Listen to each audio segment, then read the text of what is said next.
Sí.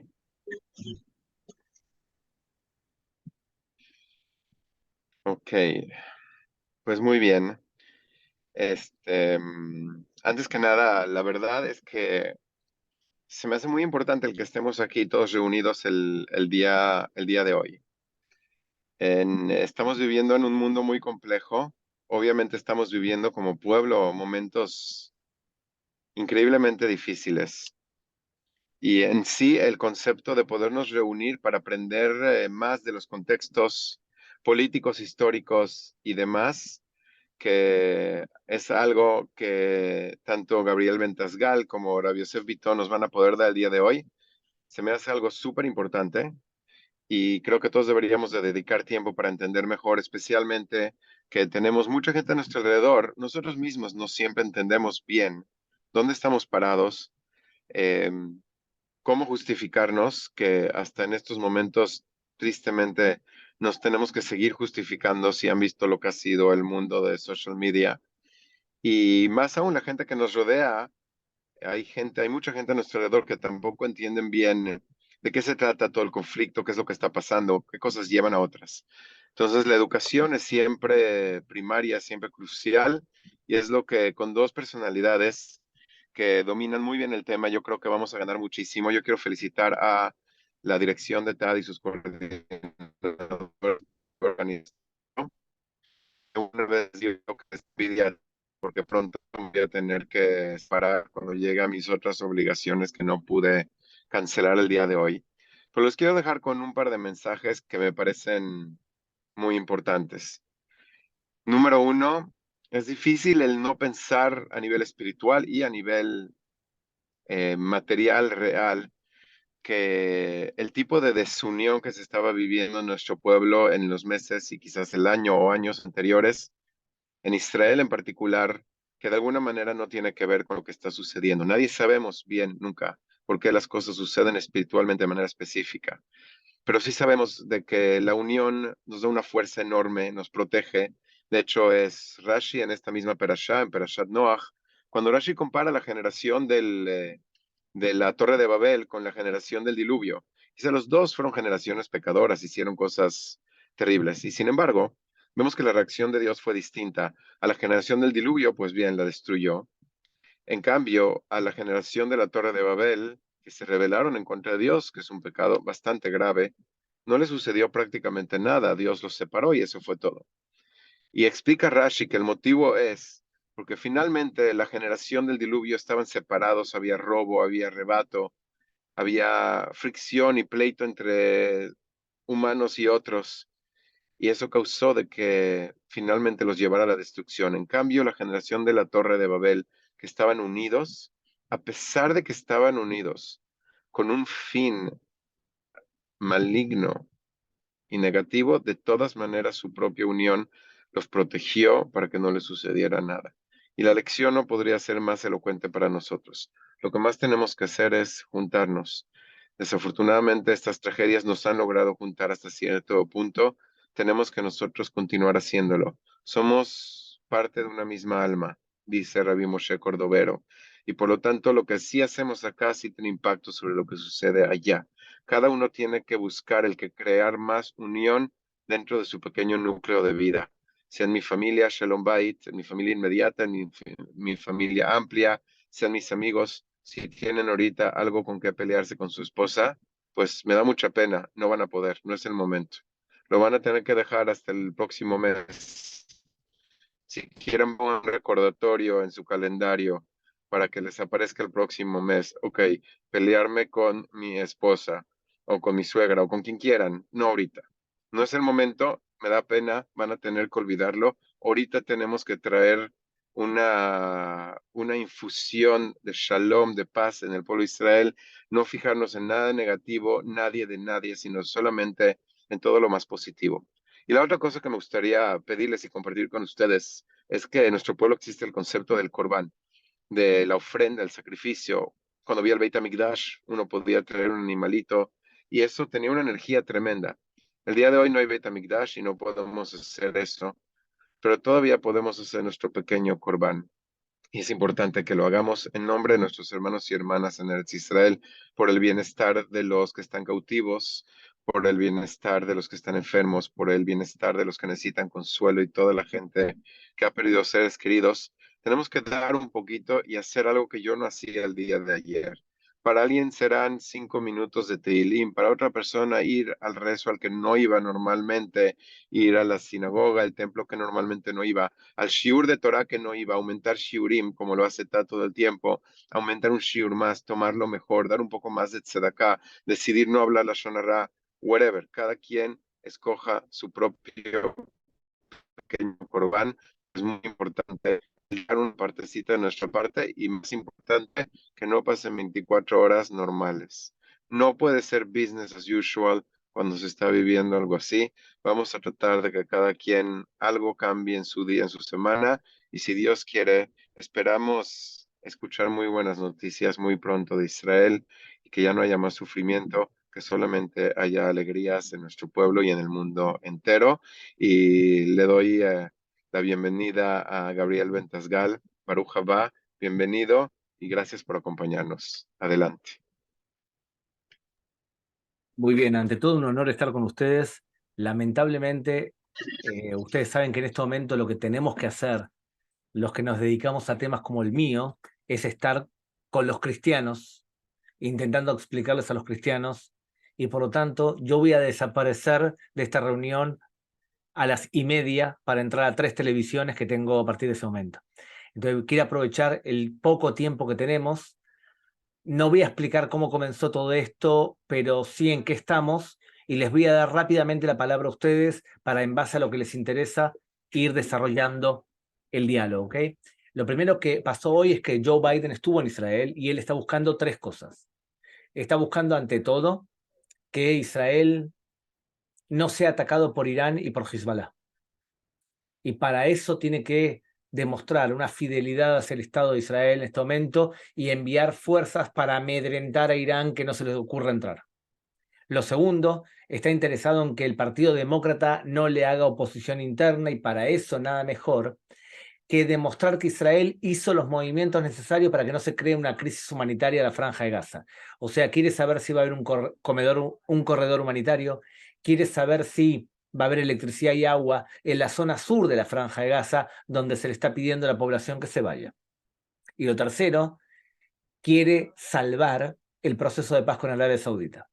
Biden ha sido un fracaso desde el punto de vista internacional en la retirada de Afganistán, ha sido otro fracaso la guerra de Ucrania contra Rusia, pero necesita un golpe de efecto y nada mejor que un pacto de paz entre la principal potencia sunita, Arabia Saudita, y el Estado de Israel. Lo que hizo Irán a través de Hamas es intentar alejar esa posibilidad de un acuerdo de paz. Yo creo que la pospuso simplemente, y no que no se va a producir, se va a producir de todos modos. Eso por un lado. Joe Biden vino aquí, le mostraron también el programa ejecutivo de cómo se va a ejecutar la acción en contra de Hamas. Y por tanto, tenemos que esperar que en las próximas horas Israel decida entrar por tierra y atacar de forma terrestre a la Franja de Gaza para declarativamente eliminar la amenaza física de Hamas y, por otro lado, intentar recuperar los rehenes que están en manos de Hamas. Eso es lo primero. Lo segundo, en el judaísmo existen valores que son universales. Somos, de hecho, una religión universal, igual que el cristianismo. Cuando tú dices que no asesinarás, no se dice no matarás. La traducción exacta es no asesinarás a judíos y no asesinarás a no judíos. Es un valor universal. No robarás a judíos y no robarás a no judíos. ¿Estamos de acuerdo? En el Islam, en su versión radical, no existen los valores universales. Existe un valor dentro del Islam y otro valor hacia afuera del Islam. En otras palabras, no robarás a un musulmán si no te cortarán la mano. Pero se puede robar al dhimmi, al ciudadano de segunda, cristiano o judío, y si favorece al Islam. Así piensa un radical. Y por lo tanto, ¿se puede faltar a la verdad, o sea, mentir? No se puede mentir a un musulmán, se puede mentir a un no musulmán. Ese concepto se conoce como taquía. ocultar la verdad. Lo que pasó ayer fue taquía.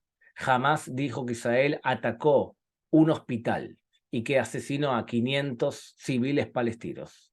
Luego al rato dijo que no fueron 500, fueron 200.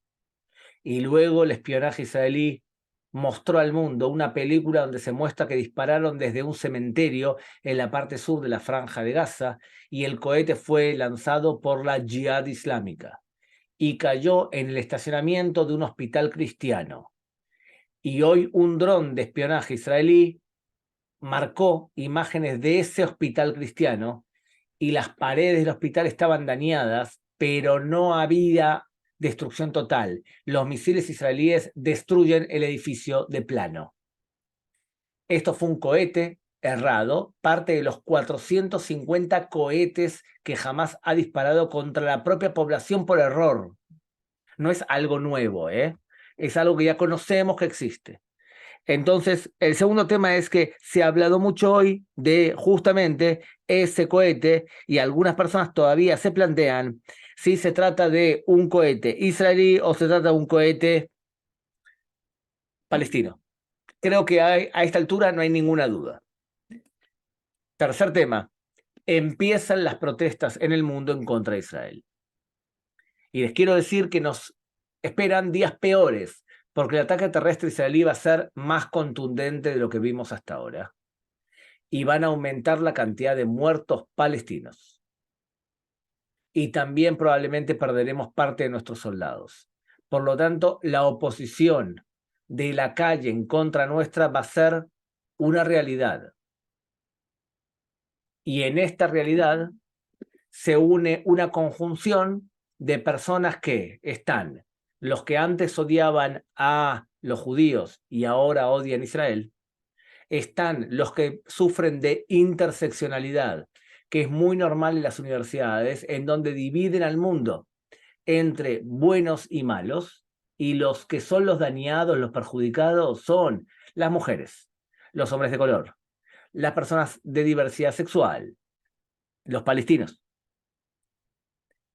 Y los que son los que perjudican a los demás son los judíos, los blancos, los hombres. Y entonces, para los que sufren de interseccionalidad, todos los dañados tenemos que alistarnos juntos contra los que nos provocan el mal. Y por eso vemos coaliciones surrealistas entre grupos homosexuales y Irán, que no tiene ninguna lógica. Bueno, tiene lógica de acuerdo a la interseccionalidad. Y por último, y ustedes lo deben conocer porque es un fenómeno también fuerte en México, hay muchas personas que piensan que este conflicto es por tierras, que israelíes y palestinos se pelean por tierras. Es clásico en general de las izquierdas esto. Analizar el conflicto desde el punto de vista materialista. Lamentablemente, este conflicto es un conflicto religioso. El Hamas considera que este conflicto es religioso porque considera que el judío y el cristiano no tienen ningún derecho a existir en tierras antiislámicas, como Estado independiente. Por lo tanto, no es que gritan, cuando están por asesinar a un judío, no gritan ocupación, ocupación, Yankees go home. Gritan Allahu Akbar. ¿Significa esto que todos los musulmanes del mundo son radicales? No. Más o menos el 10% piensa de forma radical y el 0,08% ejecuta una acción militar. Pero lo que sí tienen que tener muy claro es que es un fenómeno conocido en el Medio Oriente y el radicalismo islámico es un fenómeno conocido en el Medio Oriente. Y por lo tanto, el Hamas es eso, radicalismo islámico en su versión muy parecida a la que es de ISIS. Y si les parece bien, después de esos puntos que he marcado, entonces vamos a dedicarle 10 minutos antes de permitir que el gran Rab Joseph Beaton se dirija a ustedes para tratar de temas terrenales mucho más banales de lo que van a hablar después. ¿Quieren ustedes liberarse el micrófono solo e ir hablando? Hola Gabriel, te habla Alex Cortés Vamos. de Becheves. Y bienvenido a Rabbi Yosef, que no estuvo adentro cuando dimos la bienvenida a la introducción, pero estamos súper honrados de tenerlo, sobre todo aquí con Gabriel. Yo tengo una pregunta. Estos números que mencionaste justo ahora al final sobre el radicalismo islámico, si todo el Islam está basado en taquía y en ese concepto de que el Islam tiene que gobernar al mundo, así he estudiado, quiere gobernar al mundo por las buenas o por la espada, y prácticamente su plan siempre va a ser eso. Quiere decir que hay un cambio de concepción tremendo en la idea de poder hacer paz con ellos. Entonces, ¿cómo puede ser también que los porcentajes de radicales o que ejecutan son tan pequeños cuando la base de su religión, y ellos son religiosos, tanto chiitas como sunitas? No sé si lo quieres también abrir para aclarar un poco más.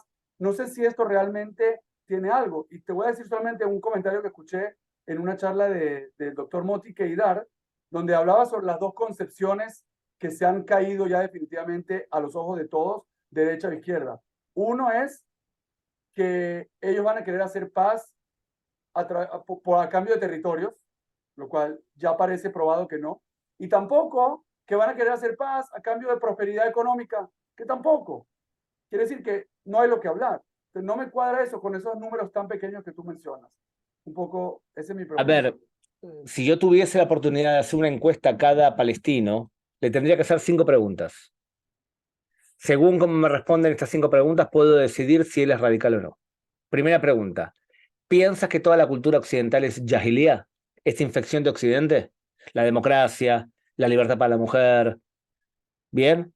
Si tú me respondes que sí, que la cultura occidental es jahilíaca y la cultura mexicana es jahilíaca, igual que la cultura israelí es jahilíaca, entonces tú eres un radical. ¿Está bien? Listo, hiciste cheque en la primera. Segunda, ¿piensas que el mundo se divide en dos? Lo que es Islam, Tierra Santa Islámica, y lo que será Islam. Si tu respuesta es sí, otro sumas para ser radical. Tercero, ¿piensas que el judío y el cristiano es un dhimmi, ciudadano de segunda que puede vivir bajo el Islam, pero no con un Estado independiente? Sí, pagando una jizya, un impuesto por cabeza. Si me respondes que sí, eres radical. ¿Piensas que hay valores universales o que el Islam tiene un valor para adentro y otro valor para afuera? Si me respondes que sí, eres radical. Y por último, ¿piensas que todo lo que hizo Muhammad, Mahoma, es perfecto? ¿Y todo lo que dijo Mahoma es perfecto? Si tu respuesta es sí, eres un radical. Entonces, yo me paro y hago 5. Las 5 sí, con una sola no es radical. Ah, ahí está. Entonces, Moti Keidar te va a decir que es el 10%. Y hay otros que te van a decir que es el 20% y otros van a decir que es el 30%. ¿Estamos de acuerdo? Te di 5 variables. Moti es bastante optimista, por más que Moti es bastante radical en otra cosa, y es la siguiente. El Islam tiene valores escritos que son pacifistas y valores que son radicales. Por ejemplo, el Corán está dividido en 2 partes, por más que está ordenado de acuerdo a la longitud de cada revelación. Y está dividido en la parte cuando Mahoma vivía en la Meca y cuando Mahoma vivía en Medina. La parte de Medina es muy radical. Si tú piensas que la parte de Medina es la que se debe imponer, tú también piensas como radical. Entonces vas a hablar con personas muy moderadas como los Ahmadim, que son musulmanes, que ellos son los John Lennon del Islam. Y ellos dicen que todo lo que sea agresividad debe ser cancelado. Y tenés sunitas que son muy moderados también. O sea que depende todo, o sea que todo es relativo. Pero incluso si el Hamas, que estamos de acuerdo que son radicales, ¿eso significa que no va a haber paz? Muy bien, te lo voy a explicar claramente en términos religiosos. El concepto de paz es un concepto judeo-cristiano. Dentro del mundo musulmán hay solamente sulha, y sulha es dentro del Islam, perdón. ¿Qué hay hacia el no musulmán? ¿Podemos convivir en una especie de paz?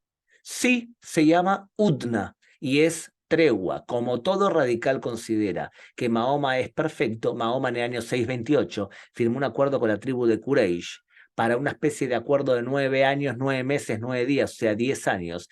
Y ese acuerdo él lo violó y conquistó la Meca. Le preguntaron, pero mentiste, se puede mentir si favorece el Islam. Violaste la tregua, se puede violar la tregua si favorece el Islam. En otras palabras, tanto Moti como yo estamos de acuerdo en algo. Yo estoy a favor de una utna, pero no me la creo que esto es paz y no vamos a terminar cantando la canción de la paz con los encendedores encendidos, abrazando todos como si fuésemos todos hermanos. Eso es una concepción judeo-cristiana, no es musulmana tradicional. ¿Qué podemos lograr?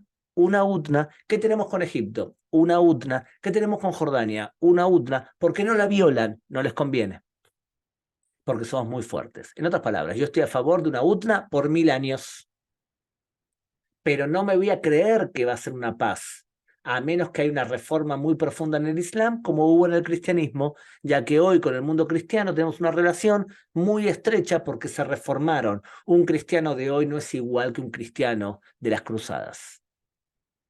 Tenemos que esperar a que se reformen y mientras ser muy fuertes para que no les convenga atacarnos. Moshe. Sí, Gabriel, chao, soy Moshe Rojas de Bnei Brak. Tengo dos preguntas en realidad. La primera es que me ha llegado la información que el Estado de Israel en realidad había publicado que podría ser una opción no entrar a Gaza. Tenía otro plan de desarrollo para la eliminación, para la conquista, para el final de la operación. Esa es la primera pregunta. La segunda pregunta es que nosotros sabemos que la guerra es con Gaza, pero el mundo árabe a nivel mundial está como muy unido y con su, digamos, con su eslogan de Palestina libre, Palestina libre. Es posible que eso tenga un doble sentido también de parte de ellos, es decir, ellos están con Palestina, sí. En cierto modo, aunque el Estado de Israel está con esos palestinos que son pacíficos, con esos árabes pacíficos que quieren convivencia, que quieren tranquilidad. ¿Es posible se pueda leer eso? ¿O simplemente ellos, como tú apenas has dicho, son radicales o simplemente están mintiendo? Gracias. El Medio Oriente se divide, Moshe, en 4 tipos de países hoy, o 4 tipos de fuerzas. Países chiitas, Irán, Irak, Siria, Líbano. Con esos no tenemos nada que hablar hoy. Hace falta que explique por qué o se entiende. Se entiende, ¿verdad? Con los grupos radicales islámicos, que es el segundo grupo, tampoco tenemos nada que hablar. Hamas, Hezbollah, Al-Qaeda, ISIS. ¿Estamos de acuerdo? Hay un tercer grupo que tenemos un tipo de relación, que son los países radicales ideológicos que no hacen violencia. Qatar y Turquía. Y hay un cuarto grupo. Qatar paga el terrorismo, no lo hace ellos directamente. De hecho, Hamas recibe 20 a 25 millones de dólares de Qatar. O sea que se puede presionar a Qatar. Ellos financian a Hamas. El cuarto grupo son los países sunitas no radicales. Arabia Saudita, Egipto, Jordania, Kuwait, Emiratos Árabes. Nosotros nos acercamos hoy mucho al mundo sunita no radical por 2 razones. La primera, le tienen terror a los chiitas. Segundo, vivimos días post-petroleros. Entonces el Medio Oriente petrolero necesita aliarse con Israel. Esto significa que lo que te digan muchas veces no le tienes que tener muy en cuenta, porque hoy en día lo que ves es que muchos hacen silencio ante lo que pasa en la Franja de Gaza. Hacer silencio es lo mismo que pedirle a Israel que machaque al Hamas. Y declarar en contra de Israel, declarar suave es una cosa, declarar con intención de hacer, créetelo. Jamás declara cosas, hay que creérsela, porque en la cultura árabe islámica lo que dices en público es más importante que lo que dices en privado. Ok, ¿alguien más? José. Gabriel, mucho gusto. Muchas gracias por estar aquí, te lo agradezco. Yo te quería preguntar, bueno, nosotros que principalmente estamos en México, ¿qué nos toca? Yo entiendo que puede ser que en algún momento cuando ya se desate la guerra en forma, nos pueda llegar a tocar un poco más de antisemitismo y diferentes cosas aquí, pero entonces, ¿qué nos toca a nosotros estando lejos por un lado, que por un lado es una tranquilidad, por otro lado es una impotencia, pero entonces, ¿qué podemos hacer? ¿Qué nos puede llegar con todo este asunto? Muy bien, mira, ustedes van a sufrir por el ataque contra el Estado de los judíos porque se sienten identificados. Lo primero que hay que hacer seguro es proteger a la comunidad. Y no solamente protegerla desde el punto de vista físico, sino también su antivirus. Cuando tú ves que hay mucha gente de la comunidad judía de Estados Unidos que ataca a Israel y se identifica con el Hamas, es porque hay un antivirus educativo que está fallado. ¿Querés ver una comunidad que habla mal de Israel, la comunidad judía? Es porque el virus penetra con facilidad porque no hay un antivirus. O sea que aumentar ese tipo de encuentros para que haya contenidos de todo tipo. Eso es lo primero. Lo segundo, tener una actitud activista con los no judíos. Orgullosamente judío, en el cual explicas e inviertes en tus pares de la manera que mejor sepas. Eso es lo segundo. Y tercero, de forma sistemática buscar alianzas. Buscar alianzas con periodistas, buscar alianzas.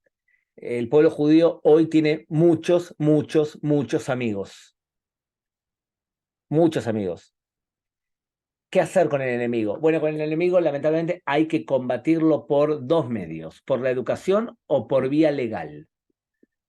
Yo le agrego un tercero en Israel, por la fuerza. Por la educación, por la ley o por la fuerza. Por lo tanto, si alguien empieza a expresarse, si empieza alguien a Alfredo jalifiar, hay que buscar la vía legal para demandarlo. ¿Está bien? O sea, el antisemita no puede irse de rositas por la vida sin haber pagado el precio por odiar a los judíos. En la medida posible, educar y utilizar las redes sociales para expandir la educación.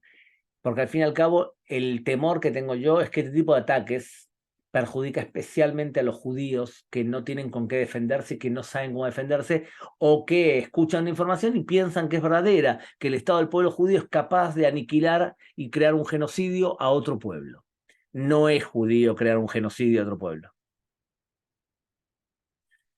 Muchachos queridos, lo dejo con el Rab Yosef Bitton y me voy a trabajar porque esto fue vacaciones. Gabriel, gracias. Muchísimas gracias. Por favor. Un abrazo a Am Israel Jai. Un abrazo. Gracias. Gracias.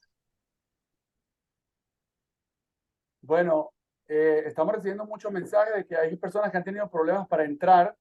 Entonces, si alguien les escribe o alguien les pide algo, avisen aquí por el chat para tratar de solucionarlo, porque parece que hubo un temita con la contraseña o algo. Pero bueno, vamos a dar la palabra a nuestro queridísimo Rabbi Yosef Bitton, que ha hecho el tiempo dentro de su dificultada agenda para darnos, obviamente, su visión. Gabriel Betasgal, experto desde el punto de vista geopolítico, toda esta historia. Rabbi Yosef, obviamente, nos va a iluminar con toda su Torah, con toda su Jochma y con toda su gran experiencia. Creo que no necesita presentación. Es autor de varios libros súper interesantes sobre los Jamín de Sfarad, sobre la creación del mundo, sobre el Bereshit. Y aparte es rabino de la comunidad de Sharei Rahamim en Nueva York. Y bueno, y aparte es mi tío político. Así que lo respeto y lo quiero mucho por eso también. Gracias por estar con nosotros, Rabbi Yosef. Seguimos en la línea. Hola, ¿cómo están? Un gran saludo para todos. Etzara ila Yaakov, umimena yivashea bezrat Hashem itbaraj. Esto es un punto muy, muy bajo que hemos tocado, pero del cual vamos a subir. Yo, por un lado, soy un poco más pesimista con respecto a Emuná Bagoim, ¿no? En Emuná Bagoy, afilu Bakever, y especialmente digamos, con los musulmanes. Yo también descreo de que hay una gran diferencia entre ¿me escuchan, no? ¿Escuchan bien? Entre la ideología de Hamas y la ideología de Fatah o de la autoridad palestina. Y la prueba es que ambos educan de la misma manera a sus niños, educan a destruir a Israel. Y, por ejemplo, yo también soy amigo personal y muy, como se dice, muy entusiasmado siempre por el doctor Mordejai Kedar. Yo te estaba explicando la bandera palestina, no la de Hamas, la de la autoridad palestina. En su escudo principal es el mapa de Israel como Palestina. Es decir, como dijo Netanyahu una vez que vino al Congreso de Estados Unidos, hace muchos años, en el tiempo de Obama él vino. Obama siempre estuvo en contra de él, pero él habló al Congreso y les dijo, el problema no es el problema de dos estados, el Estado palestino y el Estado judío, El problema no es el Estado palestino, el problema es si alguna vez los palestinos van a aceptar la existencia de un Estado judío. No importa qué tan chico sea. For the record, para que ustedes sepan, jamás hubo una manifestación pública, aceptada, digamos, públicamente por los palestinos, de que, votada con referéndum o con lo que sea, de que ellos quieren un Estado judío, que aceptan un Estado judío. Jamás. Incluso ahora salió un libro que se llama Malkodet Oslo.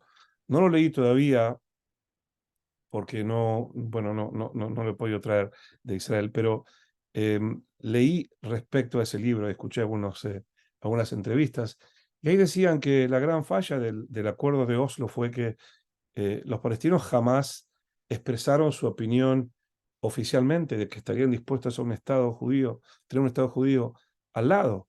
Por lo tanto, yo creo que la falla ha sido siempre, no sé cómo en inglés se dice wishful thinking, es decir, nosotros siempre pensamos positivamente del enemigo, proyectamos nuestra humanidad, no nuestro deseo, nuestra pasión por la paz, la proyectamos en el enemigo y como lo tratamos como si el enemigo, o en este caso, Hamas o quien sea, lo que querían es prosperidad, tierras, etcétera, para vivir en paz y que sean felices y coman perdices por el resto de sus vidas. Y subestimamos lo que decía recién Gabriel, que es el aspecto religioso, fanático, que para ellos es como, digamos, una mitzvah hacer del Corán, que ahí no puede vivir ninguna otra entidad que no sea musulmana. Entonces, si no entendemos eso, estamos perdidos. Yo creo que va a haber, o sea, el Estado de Israel tiene que estar preparado a vivir una udna eterna, es decir, eh, en un estado de balance de poderes en el cual Israel sea el más poderoso. Es la única forma de sobrevivir en el Medio Oriente es si sos el más poderoso. Entonces ahí te respetan, no porque te quieren, sino porque no pueden contigo, esa es la única manera. Quería agregar algo antes de quizás era una pregunta o algo más. Mientras estaba escuchando a Gabriel que explicaba lo que es el taquía y cómo los musulmanes desde el Corán mienten por conveniencia política, me acordé de los Gibonim. Estoy seguro que ustedes también se habrán acordado de los Gibonim y de Yoshua bin Nun, ¿verdad? Cómo cuando después de que Yoshua bin Nun termina con Jericó, entonces ahí Tipol, Aleem, Mata, Bafaja, todos los pueblos que estaban en Eres Kenaan tiemblan ante Am Israel y se dan cuenta que Boré Olam nos está ayudando y que no es una fuerza convencional. Entonces los Gibonim vienen, que eran uno de los pueblos que estaban en Kenaan, y se disfrazan y engañan a Am Israel. Los engañan y se hacen pasar, como dicen, lo abrí recién, dice, me eres rejoká, me od bau abadeja. Nosotros vinimos de una tierra muy lejana, vinimos de África, y Leshem Adonai Eloheja, Kisham Anu Shom'o. Vinimos porque escuchamos de Boreolam, escuchamos de todo lo que hizo, y como que nos queremos convertir a ustedes. Entonces Yoshua bin Nun hizo una reunión con su gabinete, y se acuerdan lo que decidieron, ¿no? Dijeron, ok, nosotros los vamos a aceptar, los aceptamos. Y realmente les prometieron que está bien, que los iban a dejar en paz. Después se dieron cuenta, miren lo que dice acá, dice, dice, después que lo descubrieron, dicen, bueno, ¿ahora qué tenemos que hacer? Porque tenemos que eliminar a todos los pueblos de Canaán. Entonces todos los Nesim y toda la dijeron así, toda la congregación dijo así, Anachnu Nishbanu Laem Badonai Elohei Israel Veata Lo Nuchal Lingua Bahem. Una vez que nosotros dimos nuestra palabra y juramos que no vamos a hacerles nada, ya no podemos hacer nada más. O sea, es exactamente lo contrario de estos goim. Estos goim te juran por su Dios que van a hacer la paz contigo, pero es solamente para engañarte. Todo es sheker mirma. Nosotros, Nishvale hará, Velo Yamir. Incluso cuando nos hemos comprometido a algo, hemos jurado, hemos aceptado, hemos dado nuestra palabra y hemos sido engañados en el proceso, nuestra palabra vale más que eso. Quiero que entiendan la diferencia de 180 grados entre lo que son, digamos, estas dos, quieren llamarlo cultura, llámenlo cultura, lo que es nuestra Torá, lo que es Am Israel, y lo que son estos amalequitas, ¿no? Respecto al valor de la palabra, yo no lo había pensado, es tan claro eso, cómo nuestra Torá nos enseña a respetar nuestro compromiso, respetar nuestra palabra, cosa que para ellos no tiene ningún valor. Y bueno, sí, esto es una nueva versión de Amalek, y la Torá nos advirtió. ¿Cuántas mitzvot hay? Miren, hay una sola para allá en todo el año, que es una mitzvah, min ha-Torah, de leer. ¿Cuál es? ¿Cuál es? Amalek, ¿verdad? Y tenemos que escuchar, no solamente ese ruidito con los pies, sino tenemos que escuchar y entender. Zahor et asher asa leja Amalek, recordar lo que dijo Amalek, lo que hizo Amalek a nosotros. Baizaneb beja, cómo nos atacó por traición. Lo que hizo Amalek no fue una guerra frontal, no era un enemigo que venía con su ejército a enfrentarse con el ejército de Israel. Nosotros todavía no teníamos ejército, no estaba dividido como después tenemos en Bamidbar. No estaba dividido en ejército todavía el pueblo de Israel. Recién habíamos salido, ¿verdad? Beatá, Ayef, Beyagea. Estábamos exhaustos de haber salido Bejipazón de Mitzrayim. No fue como que nos preparamos durante años.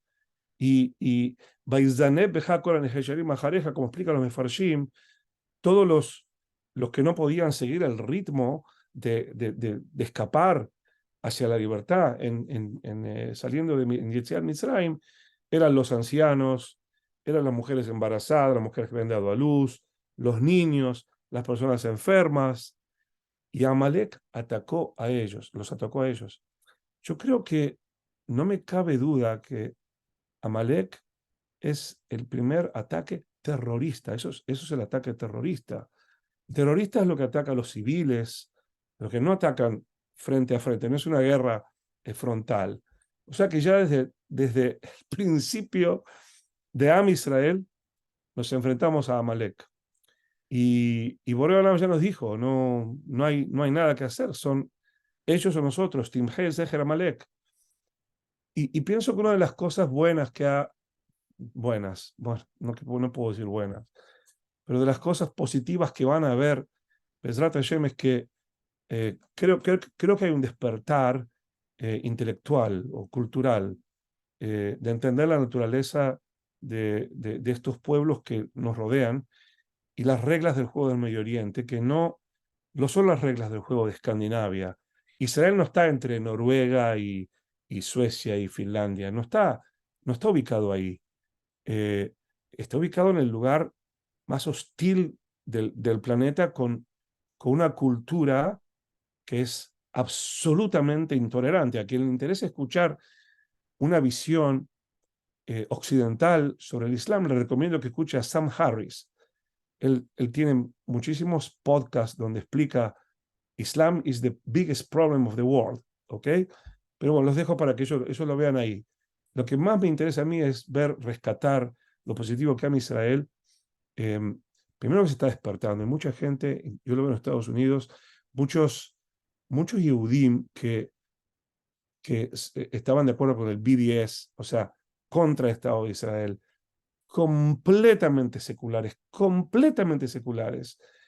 y antirreligiosos, etcétera, pero que esto que los despertó, creo que tocó un nervio, como se dice, tocó el nervio de la Shoah, y eso es algo que es como el último reservoir, las últimas reservas de judaísmo que le queda a muchos judíos seculares, es ese recuerdo de la Shoah, y de pronto judíos que totalmente asimilados, boom, se despiertan y dicen, bueno, aquí estoy, ¿qué puedo hacer por amistad? Es algo short of a miracle, es algo milagroso. Después creo que lo más importante es que va a haber un despertar, si no lo hay ya, creo que ya está, ¿no? Con algunas excepciones, pero ya hay un despertar muy grande en Israel y creo que ya nos quedamos dormidos una vez, nos salió todo mal, ese trágico Shabbat de Simchat Torah en Israel, donde desde el punto de vista militar nos quedamos dormidos. Creo que hay un despertar muy importante en el aspecto militar, en el aspecto logístico, para nunca más bajar las defensas, tener la guardia baja y nunca más dejar la puerta abierta a Amalek. Y una cosa más que quiero decir es que es muy difícil y muy problemático y muy poco aconsejable decir por qué Boreo Olam dejó que pasen las cosas que pasaron. Muy problemático. Pero también hay que reconocer que nuestros jajamim ya hablaron de eso. Hablaron de eso. Hablaron de eso nada menos que cuando se destruyó el Bet HaMikdash. Ustedes piensen desde un punto de vista teológico y filosófico, ¿verdad? Boreo Olam es el Todopoderoso, no hay ningún poder que pueda más que él. ¿Por qué Boreo Olam deja que pasen esas cosas a Am Israel, especialmente en el Israel? ¿Por qué dejó que se destruyera el Bet HaMikdash? Yo este Shabbat hablé en mi comunidad y dije, Am Israel es como un muro. Es un muro de muchas piedras. Esas piedras están totalmente unidas, una con la otra. Y cuando esas piedras están unidas, ese muro es impenetrable. Porque aparte de su fortaleza, digamos, terrenal, de su fortaleza física, de tener esas piedras unidas una junto con la otra, tiene también su fortaleza espiritual. Pshuto que mashmao.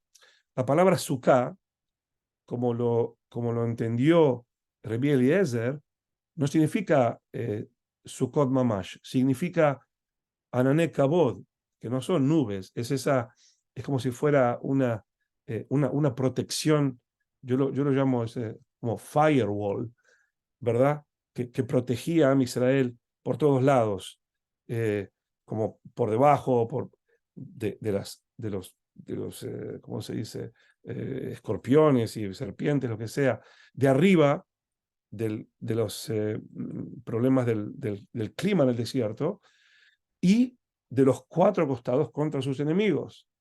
Es decir, cuando Israel está con la Shejinah que está con ellos, entonces Boreo Olam nos protege, Ufros Alenu, Sukkot Shelomeja, ¿verdad? Esa Sukkah es se dice dome, no sé cómo se dice en español, ese invisible dome de Boreo Olam que es su protección. Entonces, ese muro es impenetrable. Ese muro inquebrantable, nadie puede con él. Hay un solo factor que puede atentar contra este muro, que son nosotros mismos, las piedras. Las propias piedras tienen esa capacidad, lamentablemente, de abrirse, de separarse. Y cuando Am Israel está junto, cuando ese muro es fuerte y las piedras están totalmente unidas, Boreo Olam dice, on me, dice, yo estoy a cargo de esto, yo estoy a cargo. Pero de alguna manera, los Jajamim nos explicaron, lamentablemente, cuando esas piedras se abren, hay como un esterpanim, como que Boreo Olam dice, on you, eso ahora te encargas tú. Si abrís las piedras, entonces te encargas tú, estás a merced, te quedas a merced del enemigo. Y ahí el enemigo entra y bueno, ahí está, eso es lo que nos pasó.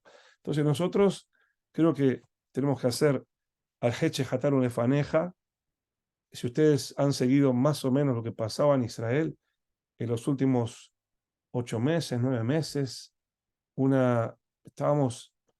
yo seguí las noticias y con estremecimiento, como se escuchaba una vez tras otra vez, Milhemet Ahim, guerra civil, ustedes no son mis hermanos, este contra este, gente totalmente antirreligiosa, acusando a Hasidim, y acusando a Haredim, y acusando a Datim Leumim, y acusando unos a otros y peleándose. Algo horrible. O lo que pasó en Yom Kippur. Lo que pasó en Yom Kippur fue como que we hit rock bottom, llegamos al final del precipicio cuando en Kal Nidre creo que fue, o en Neilá, no sé cuándo fue, que Yehudim vinieron e interrumpieron la tefilá de Yom Kippur, donde todo el mundo va. Creo que fue Kal Nidre. Decimos, Anahu Matrim Lehitpalel, Eta Avarianim, o sea, todo el mundo puede venir, somos todos iguales. Empieza Yom Kippur, termina Yom Kippur, no hay religiosos, no religiosos, somos todos iguales, tenemos toda la misma cantidad de abonot, cero. Yom Kippur, todos empezamos de nuevo. Y ahí fue cuando llegamos abajo. Un poquito antes de eso, yo no quiero ni siquiera repetir, pero créanme que no estoy exagerando ni esto. Un señor de ahí, de profesor de no sé dónde, sé dónde, pero no lo quiero decir, dijo, los Yehudim más tradicionales, un Yehudí dijo esto, ellos son el Oyev, ellos son el... Esto ha sido algo, yo no sé, tenemos que haber hecho algo más de lo que hicimos, yo no sé qué más pudimos haber hecho, no sé qué hicimos mal, pero como Klal Am Israel, a Yosef Betzion, creo que hubo una falla tremenda, tremenda, tremenda. Y es como que este muro, estas piedras se separaron y nos ha costado tan, pero tan caro todo esto, lo hemos pagado un precio enorme. Lo positivo de esto es que creo que después de esa tragedia, creo que volvimos a estar como juntos otra vez y ya como que no hay, yo no veo que hayan divisiones en Am Israel, como que todo el mundo está unido, como somos Am Echad, Belev Echad, Eish Echad, y Bezrat Hashem, creo que esa unidad, que espero que la podamos mantener en las buenas, espero que no tenga que venir el enemigo a unirnos. Ese es el gran desafío, ¿no? Pero si eso se puede lograr, creo que de este tejón que hemos tocado, de esta profundidad, Bezrat Hashem, Me'oz y Matok, de lo malo va a salir algo bueno, Am Israel va a estar unido.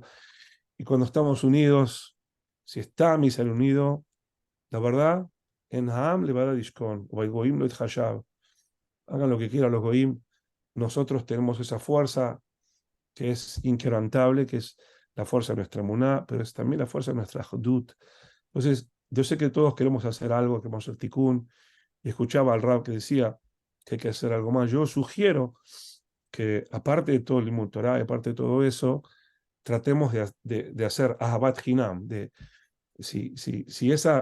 si lo que nos desunió fue esa Sinat Hinam, ese odio gratuito por nada, político, no odio por Sinat Hinam, es odio político, que nos separó, bueno, eh, tratemos de hablar menos críticamente de otros, no se relacionará, y bueno, a Abat Israel, creo que es el Tzava Shah, creo que ese es la mitzvah más importante que tenemos que hacer ahora. Y Bezrat Hashem, unidos triunfaremos, como decían en Argentina. Si estamos nosotros Be'ahdut, no hay nada que nos pueda vencer, ni siquiera Malek. Muchísimas gracias, Rab, de parte de Gracias. todos. Gracias, José Romero, por organizar con Rab Alex. Listo. Rab, no sé si usted sabe, pero tenemos dos coaches de TAD que son alumnos de usted de Argentina. Ariel Chemea, que no pudo ahorita acompañarnos porque está pasando perdió a su papá y que Hashem le manda Nejamá, pero también nuestro querido coach Moshe Cohen, desde Argentina, perdón, estuvo alumno de usted y les agradecemos muchísimo. Y obviamente tomar esto pues, en serio, como hemos platicado nosotros en TAD, las mitzvot que hacemos acá no es nada más para sentirnos que hicimos algo, es de verdad, están haciendo milagros de los que Besat Hashem se están viendo y se van a ver. Gracias por todo, Rab, gracias a todos por acompañarnos. Les doy la palabra a Rab Alex. Sí, perdón, ¿me estás escuchando? Ok, no, pensé que ya estabas despidiendo y yo abuso aquí un poquito cada minuto con Radio Yosef que podamos aprovecharlo. Y por cierto, quiero recomendarle a todo el público que visite o que se suscriba al newsletter Halacha of the Day de Rav Yosef, porque es una fuente de cultura, de conocer nuestra historia, conocer nuestro Jajamim, entender en profundidad los diferentes eventos que pasan en el año. Una lectura obligatoria y muy enriquecedora, con mucho cariño la recomiendo. Ahora, Rav, quería solamente, si tiene unos minutos, que surgieron algunas preguntas en el chat. Ya, pero ahorita se me fue el chat. Aquí está el chat. Entonces, no sé si la leo una a una, hay como 4 o 5 preguntas. O se las doy por bloques. Ok, dame Vamos a ver. 2 a la vez, así Eso. puedo elegir. Aquí tenemos 2 preguntas. Una es que usted menciona el tema de Amalek, y que Amalek va por atrás a buscar a los débiles, y que esto es lo que estamos viendo con este ataque, Mamash, un ataque de como Amalek, pero aparentemente Amalek viene de Esab. Entonces, ¿cómo podemos decir que estos pueblos árabes que vienen de Ismael sean Amalek? Esa es una pregunta que hace alguien aquí del público. Bueno, eso lo puedo contestar, es más o menos fácil. Es un diuk, no me acuerdo qué rab lo hace el diuk, pero vos fíjate que dice Timje, ¿cómo sigue el pasuk? ¿Cómo dice? Zeher Amalek. No dice Timje et Zera Amalek. O sea, hay un diuk de que Zeher Amalek, como se dice, en oposición a Zera Amalek, significa todo aquel que se comporta como Amalek, no necesariamente el Amalek de Agag, digamos, que era Zera Amalek, o el Amalek de Hamán, que también era Zera Amalek. Yo creo que esa sería una respuesta, aunque sea un poquito superficial, pero creo que es una respuesta, que es Zeher Amalek. Todo lo que se comporta de una forma que te hace recordar a Amalek. Te debo quién es el rab que lo dijo, no me acuerdo. Puede ser que sea Rivash o Rishba, no me acuerdo. Conducta de Amalek, no tanto las personas físicamente descendientes de Amalek, sino su conducta. No la descendencia genealógica de Amalek, sino Zeher, aquel goy que te ataca sin razón, incondicionalmente, que te quiere destruir, o si no, algo más de Amalek. Amalek sabía que no podía destruir a Israel, pero no le importó. Amalek está conforme con dañar a Israel. Entonces, cuando ves un goy que tiene ese comportamiento, eso es Zeher Amalek. ¿Entendés? Ok, wow. Ok, hay muchas preguntas, no sé si vamos a alcanzar a hacer todas. Hay una pregunta que la está haciendo Beto Chemaría, que es nuestro presidente de patronato de TAD, y le vamos a dar a él la palabra para hacerla. Si podemos, después de Beto, voy a plantear otras preguntas que aquí sobre cómo actuar con marchas y salir con bandera de Israel, cómo manejar con los niños, cómo explicar a los niños esta situación. Eso después, pero vamos ahorita la palabra a Beto, que está aquí con Jaco también, el fundador de esta organización tan maravillosa que es TAD. Con acabó. Gracias, muchas gracias a todos. Bueno, gracias, Ram. La pregunta un poquito, yo coincido que estamos viendo muchísimo Ahdut, que no veíamos muchísima gente, como decía usted ahorita, Gilonim, o mucha gente que estaba, y mucha división que había, que estamos uniendo. Ese efecto lo estamos viendo muy bonito que está pasando, pero por otro lado, estamos viendo un despertar en la Golá impresionante de gente que ni nos imaginábamos, Goim, con los que estudiábamos, que no están ni siquiera informados bien de las cosas, o muchas marchas en las universidades, Ivy Leagues de Estados Unidos, que no lo puedes creer, que es gente que con poquito estudio podrían entender la situación, lo que está pasando, y son marchas súper que han llegado inclusive aquí en Miami a temas con violencia, creo que en Nueva York ha pasado, en Europa sin fin están pasando, y creo que está creciendo esa parte y despertando a mucha gente que ni siquiera estaba con ese tema en la cabeza y estamos un poquito medio, o sea, muy incómodos por lo que está pasando en Israel y muy incómodos pues, por lo que está pasando en los alrededores aquí en la Golá. ¿Qué está pasando con eso? ¿Qué debemos hacer? ¿Y en qué va a acabar como nosotros, Yehudim, en la Golá? O sea, muchos, inclusive Jajamim, muchos hablando de temas de Mashiach, temas hablando de que esto es lo que debe de estar pasando en la época del Mashiach, pero decimos, bueno, ¿y qué nos toca a nosotros hacer, no? Mira, yo pienso que estas manifestaciones no van a disminuir. Creo que se van a acrecentar más y más, especialmente cuando Israel entre a Gaza y esta gente encuentre cualquier excusa para culpar a Israel. Es que el mundo hoy está dividido el mundo occidental está dividido por lo menos en dos, en dos grupos ideológicamente, ¿no? Si quieres, puedes decir la izquierda y la derecha, con todos los centro-izquierda, centro-derecha, variaciones en el medio, ¿no? Pero creo que esa es la división que hay hoy en día. Entonces, la izquierda va a aprovechar, judíos, no judíos, universitarios, etcétera, va a aprovechar lo que sea y tienen una alianza totalmente loca. Sí, o sea, Jacob es tu nombre. ¿Ya? ¿Qué dije? No, Jacob. Alberto, Jacob es Alberto. mi padre. Ok. Alberto. Entonces, Alberto, te quería decir, eh, la conducta de la izquierda es totalmente irracional. Como decía recién Gabriel, no tienen absolutamente nada en común con los fanáticos musulmanes. Todo lo contrario, si una persona liberal de izquierda va a Gaza, ¿ok? Imagínate las personas liberales, totalmente liberales, desde un punto de vista sexual, etcétera, van a Gaza, los matan así al minuto. Y ellos son los socios de Hamas. Hamas y los izquierdistas no tienen nada que ver. Entonces, no podemos esperar que se comporten con racionalidad. Se comportan de acuerdo a un patrón de conducta que ya está preestablecido. Eso es contra Israel, porque Israel se lo ve como un colonizador. ¿Ok? Nuestra esperanza es que la gente que está un poquito más en el centro entienda la postura de Israel, cosa que pasó por 10 días, 11 días o hasta el presunto ataque del hospital, etc. No tengo la bola de cristal para saber por cuánto tiempo más va a pasar. Yo diría que tenemos que estar preparados para que las cosas no se den tan bien para los Yehudim de la Golá. ¿Me explico?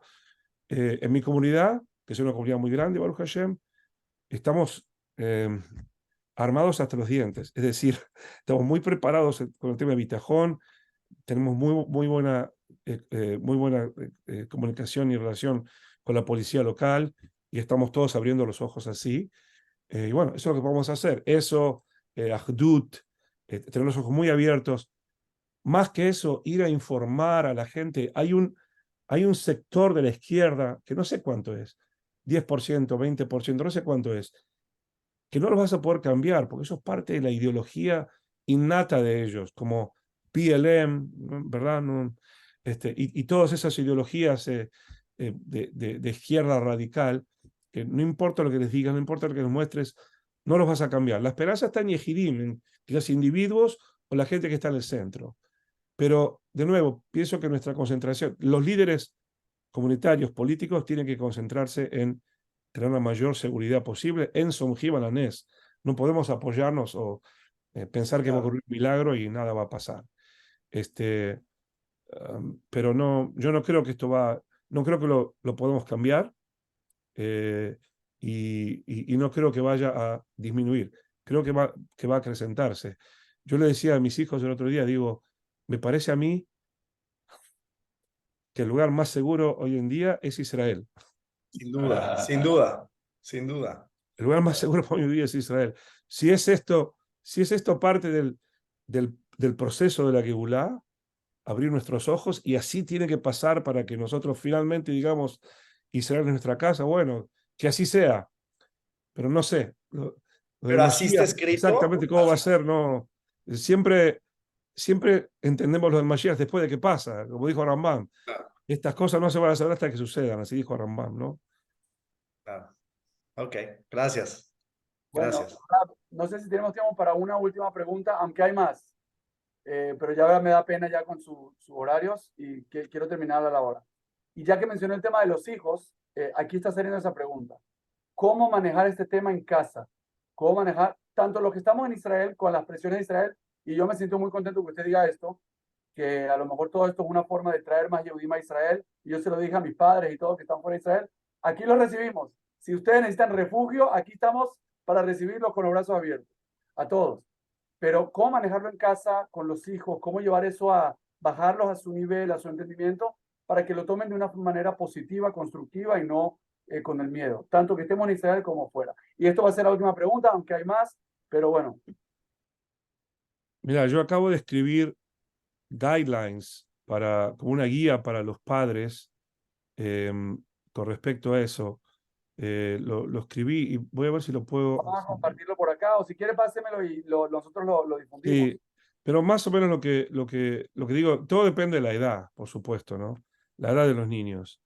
Pero en general, pienso que estamos hablando de niños de 5, 4, 5, 6, 7 años. Hay que escucharlos porque a veces ellos escuchan sin filtros las cosas, ¿no?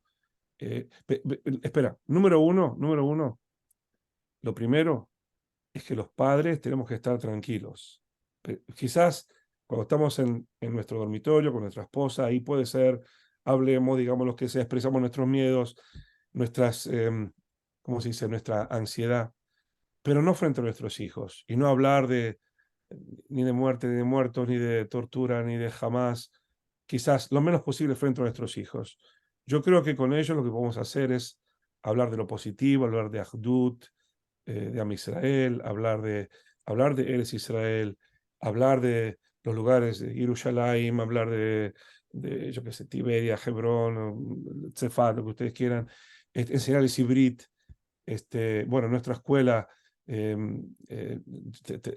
dijimos a los niños que escriban cartas para los Hayalim y les mostramos, yo les expliqué cómo los Hayalim tienen fuerza de esas cartas que les mandamos a ellos, hacer fundraising, no por la plata, no por el dinero, pero que decir, bueno, a ver si pueden juntar, yo qué sé, $100 entre todos o $500 entre todos para mandarle comida a un hayal, entonces a un soldado, ¿no? No por los $500 o por la comida, sino porque se van a preocupar de hacer cosas o a ver quién puede dar algo. Entonces un niño vino y dio un osito que él tenía ¿cómo se dice? Auction, lo remató y dice, a ver, ¿quién me da por esto $2? ¿Quién me da 3? ¿Quién me da 5? O sea, hacerlos participar de una forma positiva y tratar de no exponerlos a toda la parte que puede ser un poquito más, no digo traumática, pero un poco más difícil, porque hay niños que son más sensibles. Tampoco, una última cosa, tampoco, ¿cómo se dice? Tampoco pretender que ellos estén totalmente inmunes. Y de nuevo, estoy hablando de chicos de 4, 5, 6, 7 años. Si tienen ya 11, 12, son más adolescentes, quizás se puede hablar de ellos de una forma un poco más toraní y explicarles lo que es Amalek, que siempre estuvimos así. Miren, la verdad, entre nosotros, aún con todo esto, espero que me crean que no estoy dramatizando, estamos mejor que nunca, porque no es como en la Shoah, no es como digamos, durante los tiempos de la Inquisición. Ahora tenemos Medilat Israel, tenemos una tzabá, tenemos un lugar, tenemos nuestra casa. Baruch Hashem, estamos muy bien, ¿sí? Ya no me invitaron a la junta. Claro que tenemos problemas, pero si nos remontamos a una perspectiva histórica, Baruch Hashem, estamos bien. No sé si esperaban escuchar eso, pero yo creo que es así. Y vamos a estar mejor, Besat Hashem. Entonces creo que a nuestros hijos hay que prepararlos para la paz, no para la velut. Pero sí hay que explicarles lo que es Am Israel. Miren, una última reflexión. Me oyevai te hakemeni, dijo David Amelech. Significa lo siguiente, es muy interesante esto, que quienes, sabiendo quién es nuestro enemigo y entendiendo lo que piensa él, nosotros nos entendemos a nosotros mismos mejor.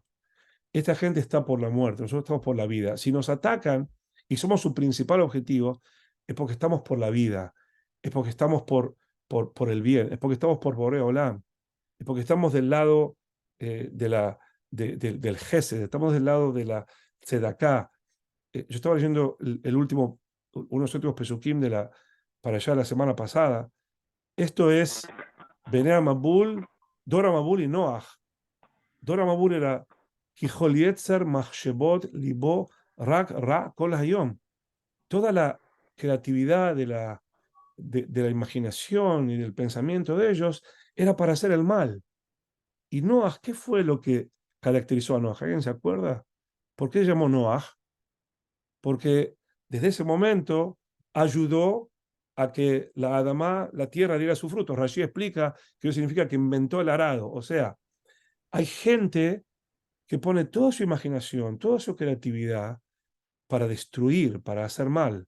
Y hay otros seres humanos que ponemos toda nuestra creatividad, como hace Israel, para inventar nuevos medicamentos, para inventar nuevos sistemas de irrigación, para inventar nuevas formas de energía. Aquí está la gran diferencia entre estas dos culturas. Entonces, explicar a nuestros hijos de qué lado estamos nosotros y cómo a veces el entender al enemigo nos ayuda a apreciarnos a nosotros mismos, creo que es un valor agregado a toda esta discusión. Rab, millón de gracias. No tenemos palabras para agradecerle sus valiosísimas palabras y enseñanzas y reflexiones que creo que todos nos las llevamos en el corazón y en la mente y nos llena de esperanza y nos llena de claridad en estos momentos que tienen mucha oscuridad en medio. Nos da claridad. Muchísimas gracias, Rabbi Yosef Bitton. Muchísimas gracias a todo el equipo de TAD y a todos los participantes. Vamos a difundir esta charla, obviamente, que va a quedar grabada y la vamos a difundir por todos los medios. Y si alguien quiere contactarnos, si Allah nos puede ayudar a conseguir ese Joveret de guidelines para manejar la situación también. Y aquí estamos solamente para seguir transformando y iluminando a Israel y al mundo. Gracias a todos. Gracias. Verajá, Eh, verajá. po-